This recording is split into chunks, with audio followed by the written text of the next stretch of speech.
tous les jours aux comparutions immédiates, il y a des gens qui sont jugés pour leur participation au trafic de drogue, qu'il y a des parcours sociologiques qui sont tous plus ou moins difficiles, mais en tout cas, toutes les personnes qui travaillent pour le trafic ne se ressemblent pas.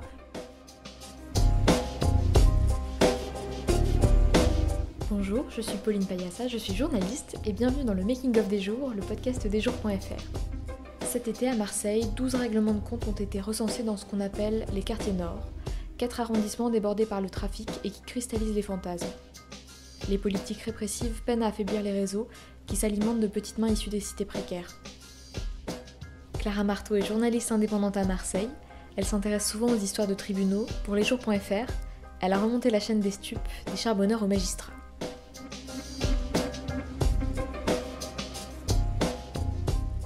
Bonjour Clara, alors pour les jours tu as enquêté sur ce qu'on appelle les quartiers nord. Comment est née cette série ? C'est vrai que je pensais que c'était vraiment le moment de lancer une série sur ce sujet, notamment parce qu'on a compté 12 règlements de compte cet été à Marseille. Et du coup, justement, ça s'était peut-être un petit peu calmé. Et là, on a revu peut-être certains poncifs dans les médias de Marseille est une ville violente, les quartiers nord c'est très dangereux, etc. Et du coup, je me suis dit que c'était le moment d'apporter un autre regard et surtout de prendre le temps, ce qu'on ne peut pas toujours faire quand on travaille dans l'urgence et sur les faits divers. Et il se trouve que donc, cette proposition est arrivée fin août, au moment où on a appris que Emmanuel Macron allait se rendre à Marseille. Et même si à ce moment-là, on ne savait pas forcément tout son agenda marseillais, mais on se doutait qu'il allait avoir une séquence dans les quartiers nord, et que donc c'était important de se positionner et de voir quelle allait être la symbolique du déplacement, parce que c'est pas quelque chose qui arrive tous les jours, et c'est quelque chose qui a été très suivi en plus sur place. Et donc au départ, comment est-ce que tu as commencé ton enquête en fait ? D'abord, j'ai passé des coups de fil pour essayer de sonder un peu mes sources, on va dire. Notamment, j'ai appelé pas mal d'avocats que je connais et que je sais travailler sur ces questions-là pour avoir un peu leur regard. Enfin, j'ai voulu prendre mon temps en fait, les 2-3 premiers jours, vraiment, je me suis pas déplacée et j'ai juste voulu essayer de comprendre un peu comment les gens qui étaient impliqués dans ces dossiers vivaient les choses. Et ensuite, j'ai aussi contacté des enseignants parce que le deuxième épisode était consacré à la question des minots qui étaient enrôlés dans le trafic très jeunes. Et après cette étape-là, donc tu as pu commencer un vrai travail de terrain où justement tu t'es rendu dans ce qu'on appelle les quartiers nord. Oui, j'ai pu mettre les pieds dans les cités, mais je pense que c'est important de rappeler qu'en tant que journaliste, on n'arrive pas tous dans les quartiers nord avec les mêmes impératifs. C'est-à-dire que si par exemple on travaille pour une chaîne télé ou pour la presse quotidienne, oui, parfois on n'a pas le temps forcément de prendre plein de rendez-vous et de tout baliser, et on doit y aller un petit peu comme ça, et ça peut être plus difficile. Moi, il se trouve que là, en l'occurrence, faisant ces articles pour les jours, j'avais le temps de bien préparer mes rendez-vous. Et je pense que c'est important, aussi en tant que journaliste, de se dire qu'on peut travailler, entre guillemets, en sécurité, qu'on va pas être embêté, en fait, qu'on a un peu un... si on se rend dans une cité en disant « j'ai rendez-vous avec telle personne, je me rends au centre social de tel quartier », c'est beaucoup mieux accepté parce qu'on n'est pas vu comme quelqu'un en train de zoner à la recherche d'un guetteur ou quelque chose comme ça dans l'espace public.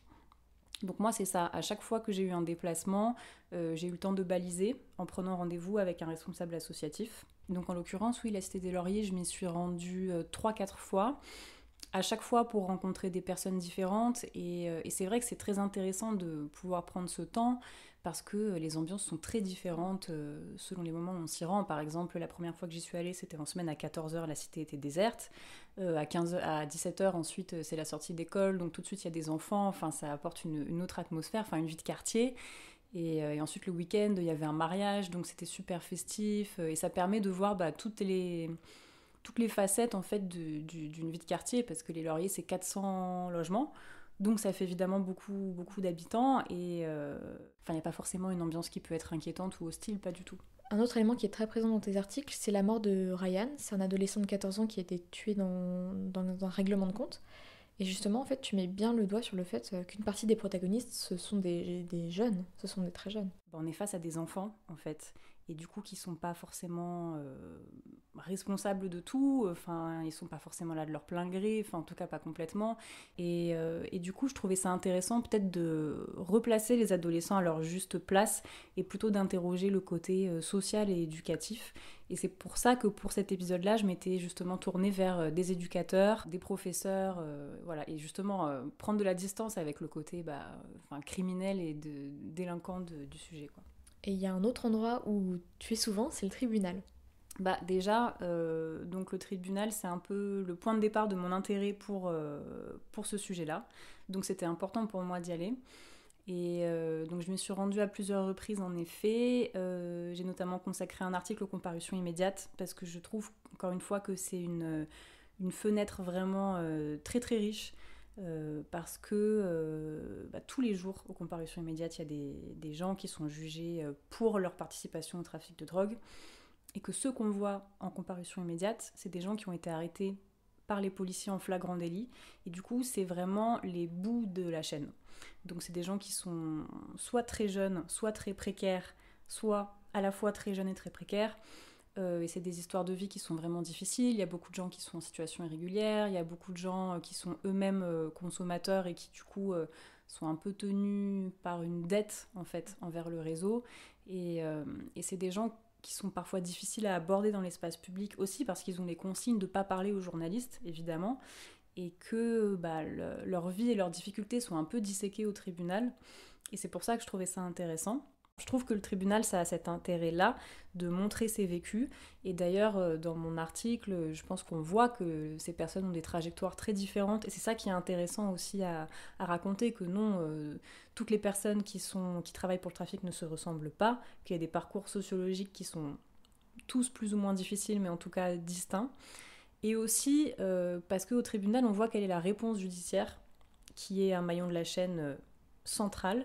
Et en l'occurrence, Marseille, c'est le tribunal correctionnel le plus sévère de l'Hexagone. Si on met de côté la Guyane, c'est le tribunal correctionnel le plus sévère. Il l'est plus que le tribunal de Bobigny, par exemple. Et c'est intéressant aussi de voir, parce que parfois, il y a un discours qui consiste à dire qu'il n'y a pas de réponse pénale, qu'il y a une impunité. Et en fait, c'est pas vrai. Quand on va au tribunal, on se rend compte que c'est pas vrai. Et est-ce qu'au cours de tes reportages, tu as rencontré des obstacles, des difficultés ? Oui, par exemple, sur le terrain, concrètement, un jour où j'étais avec Théo Giacometti, donc le photographe qui m'accompagne pour cette série, on était devant la cité des Rosiers. Et Théo a sorti son appareil photo parce que lui, il a un discours que je trouve très juste qui consiste à dire c'est mon métier, je vais pas cacher mon appareil photo, je vole pas des photos. Donc il sort son appareil photo et là, il y a le guetteur qui vient tout de suite vers nous et qui nous dit vous partez, vous prenez pas de photos et tout ça. Donc on essaye de lui expliquer. Mais il insiste et il nous dit cette phrase, il dit vous avez de la chance de tomber sur moi parce que moi je vous le dis gentiment. Et donc, clairement, là, on comprend que c'est pas lui, forcément, qui est hostile, même si, évidemment, il veut pas qu'on le prenne en photo, mais ça, c'est normal, mais que c'est des consignes qu'il reçoit et il est obligé d'agir comme ça. Donc, en fait, on en revient à ce que je disais sur le fait de baliser quand on va quelque part. Là, il se trouve qu'on avait rendez-vous avec personne, mais si on avait dit à ce guetteur, par exemple, ok, là, on range l'appareil photo, on a rendez-vous avec telle personne, ça aurait sûrement été mieux accepté. Après, il y a aussi le fait que... vu qu'il y a eu une vague de règlements de compte cet été, j'ai fait le choix d'en parler et notamment de faire le focus sur deux règlements de compte, on va dire. La mort de Ryan, qui avait 14 ans. J'ai voulu parler de cette tragédie-là. J'ai aussi abordé le cas de Younes, qui a été la première victime des règlements de compte cet été, le 25 juin. En fait, dans les deux cas, on est face à des drames qui sont extrêmement récents. Et du coup... évidemment, c'est très compliqué de trouver des gens qui veulent en parler et c'est tout à fait normal. Et du coup, il faut contourner parfois la parole des proches parce qu'on ne peut pas l'obtenir à ce moment-là parce que c'est trop récent.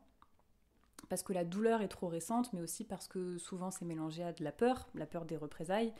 Et du coup, il faut passer par des biais, par des sources qui vont être écrites, on va dire. Par exemple, pour la mort de Younes, les habitants de la cité des Lauriers, j'en ai rencontré beaucoup qui m'ont parlé mais qui ne voulaient pas parler de ça parce qu'il y a eu plusieurs morts aux Lauriers et que du coup c'était trop délicat.